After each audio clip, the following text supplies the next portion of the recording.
बातचीत और मेहमान धीरे धीरे जुड़ते जाएंगे, उन सबको धीरे धीरे करके हम कनेक्ट करते जाएंगे। दिव्यांग भाई बहुत शुक्रिया, थैंक यू वेरी मच समय देने के लिए।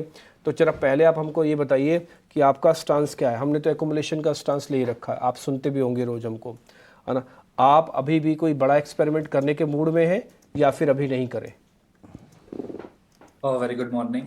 तो बात करें अभी, आई थिंक जिस तरीके से मार्केट में हमने वॉलेटिलिटी देखी है, आगे भी देखने मिल सकते हैं, बिकॉज बजट सेशन भी हमें, बजट भी एक इवेंट है।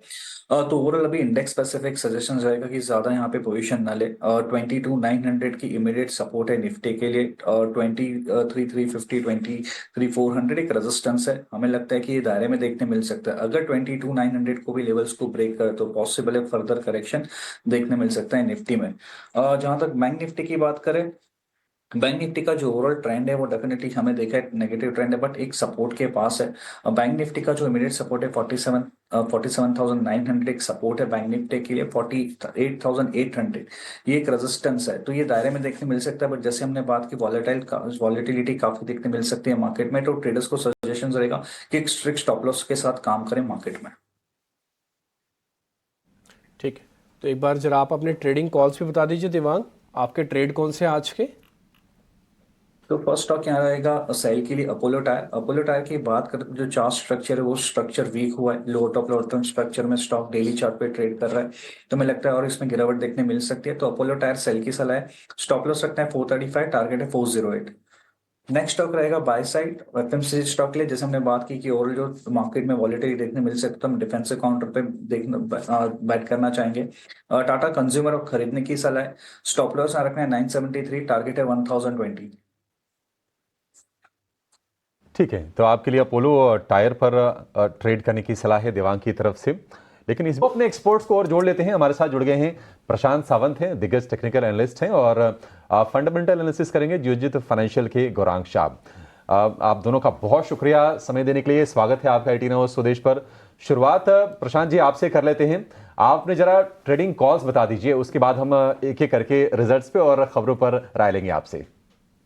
जी good morning Abhishek ji, good morning to the panel, सभी दर्शकों को नमस्कार। तो यहाँ पे मैं थोड़ा सा वेट करूंगा ओपनिंग के लिए। फिलहाल मैं सिर्फ एक स्टॉक में, वो भी कंडीशनल ट्रेड रखना चाहूंगा। अगर हम हेवल्स को देखें तो एक सपोर्ट ब्रेक करने के नजदीक है। जो सपोर्ट है करीबन 1510, जो शुक्रवार की क्लोजिंग थी वो थी 1523, 1523।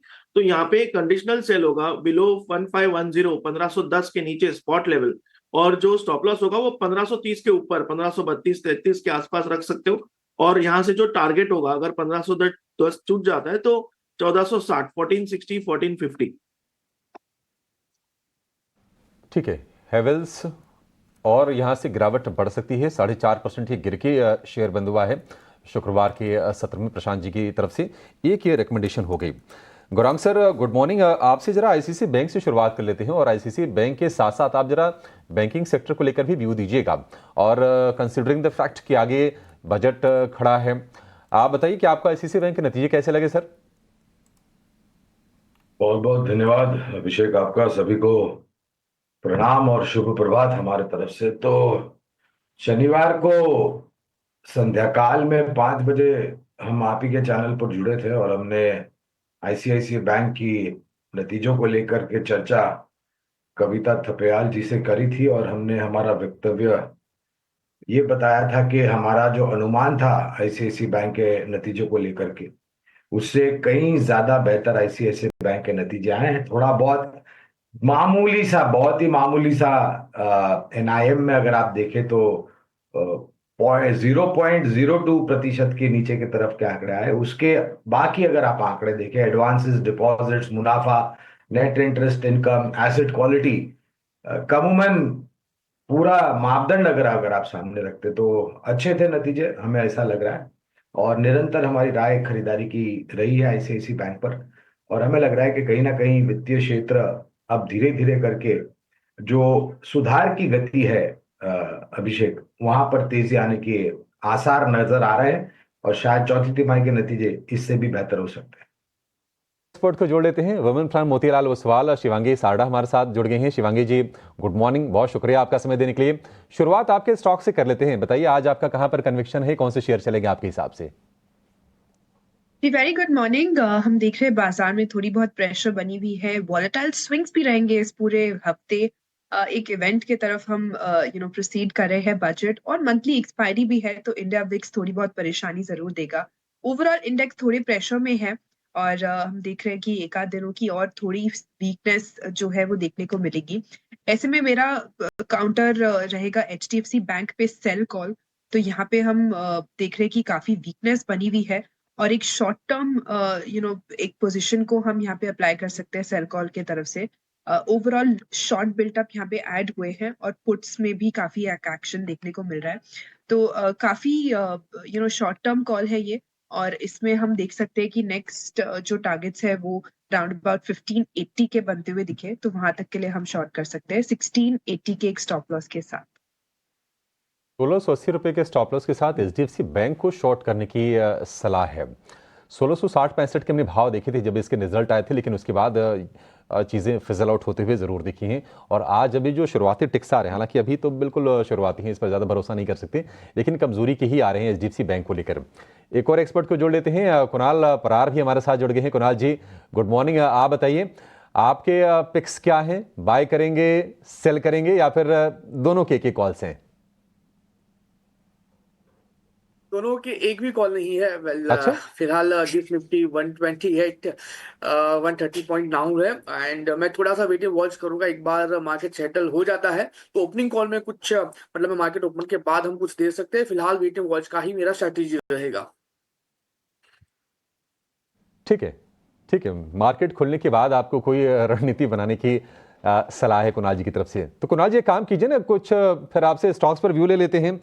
एनटीपीसी जरा चेक करके बताइए आपको कैसे लग रहे हैं, क्योंकि जो नंबर्स आए हैं वो तो ठीक ठाक लग रहे हैं। एनटीपीसी के चार्ट्स कैसे आपको संकेत दे रहे हैं एनटीपीसी के? वेल अभिषेक से चार्ट की बात करें, 323 के अराउंड का क्लोजिंग था एंड 325 के अराउंड उसका 2120 में आ रहा है। एंड आज जैसे ओपनिंग हो रहा है मुझे लग रहा है कहीं ना कहीं एक वीकनेस देखने को मिल सकती है, तो फिलहाल इसको अवॉइड करके चलने की सलाह है। अगर स्टॉक 325 के ऊपर क्लोजिंग देता है तो मुझे लग रहा है कि वहां से रिवर्सल कंफर्म हो सकता है और उसके बेस पे 338 और उसके बाद आपको ये 356 तक के लेवल देखने को मिल सकते हैं। तो टाइमिंग के लिए इसको अवॉइड करने की सलाह है। 325 के ऊपर अगर क्लोज आता है उसके बाद ही हम यहाँ पे पोजीशन बना के चलेंगे। तो चलिए बाजार पर कुणाल परार का एक नजरिया। इस बीच हम देख लेते हैं किस तरह के सेंटिमेंट्स स्टॉक स्पेसिफिक मूव्स की तरफ से आते हुए देखने को मिल रहे हैं। शिवांगी हमारे साथ। शिवांगी, शुरुआत क्रूड इम्पैक्ट से करना चाहूंगी, क्योंकि कच्चे तेल में की चाल में जो कमजोरी है इसका इम्पैक्ट ऑयल मार्केटिंग कंपनियां, ऑयल रिफाइनिंग काउंटर्स पर किस तरह से पड़ता हुआ दिखेगा। ऑलमोस्ट $77 बैरल के आसपास क्रूड में हम देख रहे हैं इस वक्त कामकाज कमजोरी हावी हुई है। यहाँ पर सपोर्ट मिलेगा? जी बिल्कुल। यहाँ पे हम इस स्टॉक्स की अगर हम बात करें तो यहाँ पे एक इम्पैक्ट देखने को जरूर मिल रहा है और हमने देखा है कि कहीं ना कहीं ये सारी फैक्टर्स जो है वो पहले ट्रिगर होने शुरू हो गए थे। रिलायंस में हमने देखा कि शॉर्ट बिल्टअप शुरू हो गया था। HPCL और बाकी जो OMC कंपनीज भी है उनमें भी काफी एक प्रेशर बना हुआ है। तो ये पूरे क्षेत्र में हम देखेंगे थोड़ी बहुत पेन पॉइंट रहेगी for the next 3 to 4 sessions. और कहीं ना कहीं हम देख रहे हैं कि यहाँ पे जो कोई भी सपोर्ट जोन्स है सारी स्टॉक्स में वो टूटते हुए नजर आ रहे हैं। ग्लोबल कंसर्न्स भी काफी है। जिस तरह से सारे ही कंट्रीज के बीच में एक वॉर के चलते भी एक काफी नेगोशिएशंस हो रहे हैं, तो वो सारे इम्पैक्ट करेंगे इस पूरे सेक्टर को। तो मेरा यहाँ राय रहेगा कि हम थोड़ा अवॉइड करें इस स्टॉक्स को, इस स्पेस को, और बाकी स्पेस जो स्टेबल है FMCG है या डायग्नोस्टिक स्पेस के स्टॉक्स है उनमें फोकस कर सकते हैं। ये ठीक है, चलिए तो कंसर्न